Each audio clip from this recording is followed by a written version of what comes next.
ಕನ್ನಡಿಗರನ್ನ ಕೆಣಕಿ ಕ್ಷಮೆ ಕೇಳದೆ ಉದ್ದಟತನವನ್ನ ಮರೆದಿರುವಂತಹ ಕಮಲ್ ಹಾಸನ್ ವಿರುದ್ಧ ರಾಜ್ಯಾದ್ಯಂತ ಆಕ್ರೋಶ ಭುಗಿಲೆದಿದೆ. ಯಾವುದೇ ಕಾರಣಕ್ಕೂ ಕಮಲ್ ಹಾಸನ್ ಸಿನಿಮಾಗಳನ್ನ ರಿಲೀಸ್ ಮಾಡಬಾರ್ದು ಅಂತ ಇನ್ನು ನಟ ಶಿವಣ್ಣ ಎದುರು ಕಮಲ್ ಹಾಸನ್ ಕೊಟ್ಟಂತಹ ಹೇಳಿಕೆ. ಆದರೆ ಶಿವಣ್ಣ ಮೌನದ ಬಗ್ಗೆ ನಟಿ ಜಯಲಲಿತಾ ಮಾತನಾಡಿದ್ದಾರೆ. ಶಿವಣ್ಣಗೆ ಅವತ್ತು ಗೊತ್ತಾಗ್ಲಿಲ್ಲ ಸರಿ, ಆದರೆ ಕಮಲ್ ಹಾಸನ್ ಹೇಳಿಕೆಯ ತೀವ್ರತೆ ತಿಳಿಯಲಿಲ್ಲ. ನಂತರದ ಬಳಿಕ ಇದರ ಬಗ್ಗೆ ಮಾತನಾಡಬಹುದು. ಆರೋಗ್ಯದ ದೃಷ್ಟಿಯಿಂದ ಶಿವಣ್ಣ ಕುಗ್ಗಿದ್ದಾರೆ ಅಂತ ಕಾಣಿಸುತ್ತೆ ಅಂತ ಜಯಮಾಲಾ ಅವರು ಮಾತನಾಡಿದ್ದಾರೆ. ಶಿವಣ್ಣಗೆ ಗೊತ್ತಿದ್ರೆ ಅವತ್ತೇ ಟೀಕಿಸ್ತಾ ಇದ್ರು ನಟಿ ಜಯಮಾಲಾ ಅವರ ಹೇಳಿಕೆ.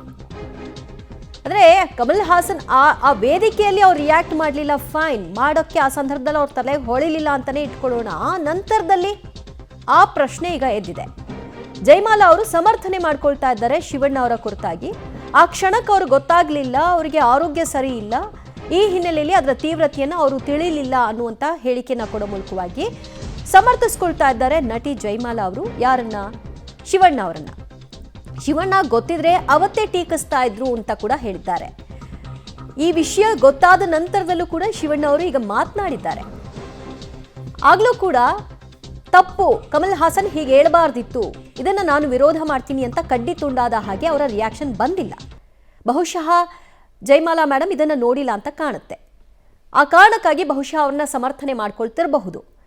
ಈಗ ಅದು ಗೊತ್ತಾದ ನಂತರವೂ ಕೂಡ ಅವರ ಸ್ಟ್ಯಾಂಡ್ ಏನಾಗಿದೆ ಅನ್ನೋದನ್ನ ಬಹುಶಃ ಅರ್ಥ ಮಾಡ್ಕೊಂಡ್ರೆ ಈ ಹೇಳಿಕೆ ಕೊಡಲ್ಲ, ಸಮರ್ಥಿಸ್ಕೊಳ್ಳಲ್ಲ ಅಂತ ಕಾಣಿಸುತ್ತೆ. ಯಾರು ಕೂಡ ಶಿವಣ್ಣ ಅವ್ರನ್ನ ಟೀಕೆ ಮಾಡ್ತಿಲ್ಲ, ಬಟ್ ಕಮಲ್ ಹಾಸನ್ ಕೊಟ್ಟಂತ ಹೇಳಿಕೆಯ ವಿಷಯವಾಗಿ ಇಲ್ಲಿಯವರೆಗೂ ಧ್ವನಿ ಎತ್ತಲಿಲ್ಲ ಅನ್ನೋ ವಿಷಯವೇ ಬೇಸರವನ್ನ ತರಿಸಿರೋದು. ಭಾಷೆ ಬಗ್ಗೆ ಯಾವುದೇ ರೀತಿಯಾದಂಥ ವಿವಾದ ಎದ್ದಾಗ ಕನ್ನಡಿಗರು ಎಲ್ಲರೂ ಕೂಡ ಒಂದಾಗ್ತೀವಿ, ಒಂದಾಗಲೇಬೇಕು. ಅದು ನಮ್ಮ ಧರ್ಮ. ಇವತ್ತು ಯಾವುದೋ ಸಂದರ್ಭದಲ್ಲಿ ಕಮಲ್ ಹಾಸನ್ ಅವರು ಎಮೋಷ್ನಲ್ ಆಗಂದ್ರೋ ಅಥವಾ ತಿಳಿದಂದ್ರೋ ತಿಳಿದೆ ಅಂದ್ರೋ, ಒಂದಂತೂ ಸತ್ಯ, ತಮಿಳಿಂದ ಕನ್ನಡ ಹುಟ್ಟಿಲ್ಲ, ಅದಂತೂ ಸತ್ಯ. ಭಾಷಾ ತಜ್ಞರಿದ್ದಾರೆ ನಮ್ಮಲ್ಲಿ.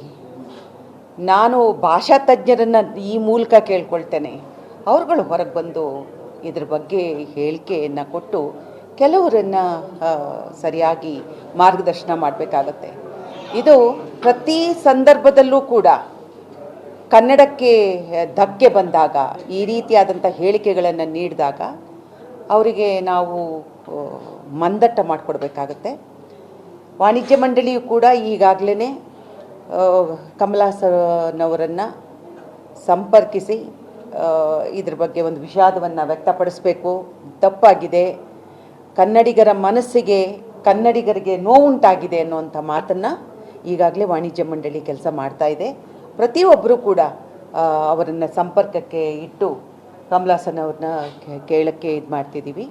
ಬಹುಶಃ ಕಮಲ್ ಹಾಸನ್ ಅವರು ಈ ಬಗ್ಗೆ ಅವರ ಒಪ್ಪಿಗೆಯನ್ನು ಹೇಳಬೇಕಾಗತ್ತೆ. ಎಮೋಷನ್ ಆಗಿ ಹೇಳಿದ್ದಿದ್ರೆ ಅದನ್ನು ಕೂಡ ಅವರು ಒಪ್ಕೋಬೇಕಾಗತ್ತೆ. ಆದರೆ ನೋವಾಗಿದೆ, ಕನ್ನಡಿಗರಿಗೆ ಖಂಡಿತವಾಗ್ಲೂ ನೋವಾಗಿದೆ. ಯಾಕೆಂದರೆ ತಮಿಳು ಪೂರ್ವ ದ್ರಾವಿಡ ಭಾಷೆಯಿಂದ ಇವತ್ತಿನ ದಿನ ಎಲ್ಲ ಈ ದಕ್ಷಿಣ ಭಾರತದಲ್ಲಿರ್ತಕ್ಕಂಥ ನಮ್ಮ ಈ 4 ಭಾಷೆಗಳು ಕೂಡ ಬಂದಿರತಕ್ಕಂಥದ್ದು ಸತ್ಯ. ಅದನ್ನು ಭಾಷಾ ತಜ್ಞರು ಹೇಳಬೇಕಾಗುತ್ತೆ, ವಿವರಿಸಬೇಕಾಗುತ್ತೆ. ನಾನು ಕೂಡ ವಾಣಿಜ್ಯ ಮಂಡಳಿ ಹೇಳಿದ್ದೀನಿ, ಎಲ್ಲ ಭಾಷಾ ತಜ್ಞರನ್ನು ಕರೆದು ಇದ್ರ ಬಗ್ಗೆ ವಿವರಣೆಯನ್ನು ತಗೊಳ್ಳಿ. ಯಾಕೆಂದರೆ ಪ್ರತಿ ಸಲ ಬಂದಾಗ ಈ ರೀತಿ ನಾವು ಕೂತ್ಕೊಂಡು ನಾವು ವಿವಾದವನ್ನು ನಾವು ಎದುರಿಸಬೇಕಾಗತ್ತೆ. ಯಾರೂ ಕೂಡ ಲಘುವಾಗಿ ಕನ್ನಡ ಭಾಷೆಯ ಬಗ್ಗೆ ಯಾರ ಹೊಟ್ಟೆಯಿಂದ ಯಾರೂ ಬಂದಿಲ್ಲ. ಅಕ್ಕ ತಂಗಿಯರು ಅಂತ ಹೇಳಿದ್ದಿದ್ರೆ ನಮಗೆ ಬೇಜಾರಾಗ್ತಿರ್ಲಿಲ್ಲ. ನಾವು ಯಾರ ಹೊಟ್ಟೆಯಿಂದನೂ ಬಂದಿದ್ದಲ್ಲ, ಸ್ವತಂತ್ರವಾಗಿ ಬಂದಿರತಕ್ಕಂಥದ್ದು ಕನ್ನಡ. ಅದರಿಂದಾಗಿ ಇದು ಬಗೆಹರಿಸಬೇಕಾಗತ್ತೆ. ಬಗೆಹರಿಯೋ ನಿಟ್ಟಿನಲ್ಲಿ ವಾಣಿಜ್ಯ ಮಂಡಳಿ ಭಾಳ ಒಂದು ದಿನದ ಸಮಯವನ್ನು ಮಾಡಿದ್ರೆ ಕನ್ನಡದ ಮನಸ್ಸುಗಳು ಸುಮ್ಮನೆ ಕೂತ್ಕೊಳ್ಳಲ್ಲ. ಒಂದು ಭಾಷೆ, ಆ ಪ್ರಾಂತ್ಯ, ಅಲ್ಲಿರ್ತಕ್ಕಂಥ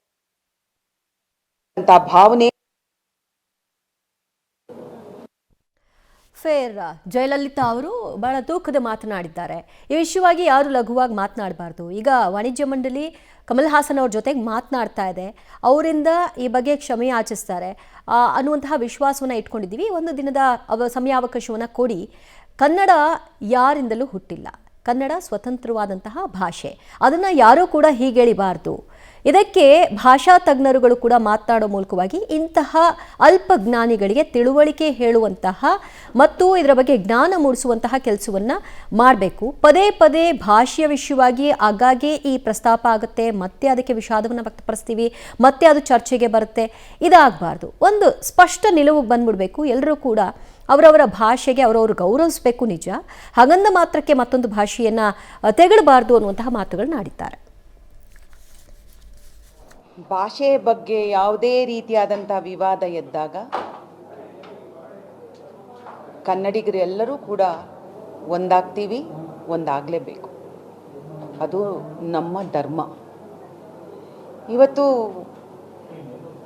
ಯಾವುದೋ ಸಂದರ್ಭದಲ್ಲಿ ಕಮಲ್ ಹಾಸನ್ ಅವರು ಎಮೋಷ್ನಲ್ ಆಗಂದ್ರೋ ಅಥವಾ ತಿಳಿದಂದ್ರೋ ತಿಳಿದೆ ಅಂದ್ರೋ, ಒಂದಂತೂ ಸತ್ಯ, ತಮಿಳಿಂದ ಕನ್ನಡ ಹುಟ್ಟಿಲ್ಲ, ಅದಂತೂ ಸತ್ಯ. ಭಾಷಾ ತಜ್ಞರಿದ್ದಾರೆ ನಮ್ಮಲ್ಲಿ. ನಾನು ಭಾಷಾ ತಜ್ಞರನ್ನು ಈ ಮೂಲಕ ಕೇಳ್ಕೊಳ್ತೇನೆ, ಅವ್ರುಗಳು ಹೊರಗೆ ಬಂದು ಇದ್ರ ಬಗ್ಗೆ ಹೇಳಿಕೆಯನ್ನು ಕೊಟ್ಟು ಕೆಲವರನ್ನು ಸರಿಯಾಗಿ ಮಾರ್ಗದರ್ಶನ ಮಾಡಬೇಕಾಗತ್ತೆ. ಇದು ಪ್ರತಿ ಸಂದರ್ಭದಲ್ಲೂ ಕೂಡ ಕನ್ನಡಕ್ಕೆ ಧಕ್ಕೆ ಬಂದಾಗ, ಈ ರೀತಿಯಾದಂಥ ಹೇಳಿಕೆಗಳನ್ನು ನೀಡಿದಾಗ ಅವರಿಗೆ ನಾವು ಮಂದಟ್ಟ ಮಾಡಿಕೊಡ್ಬೇಕಾಗತ್ತೆ. ವಾಣಿಜ್ಯ ಮಂಡಳಿಯು ಕೂಡ ಈಗಾಗಲೇ ಕಮಲ್ ಹಾಸನ್ ಅವರನ್ನು ಸಂಪರ್ಕಿಸಿ ಇದ್ರ ಬಗ್ಗೆ ಒಂದು ವಿಷಾದವನ್ನು ವ್ಯಕ್ತಪಡಿಸಬೇಕು. ತಪ್ಪಾಗಿದೆ, ಕನ್ನಡಿಗರ ಮನಸ್ಸಿಗೆ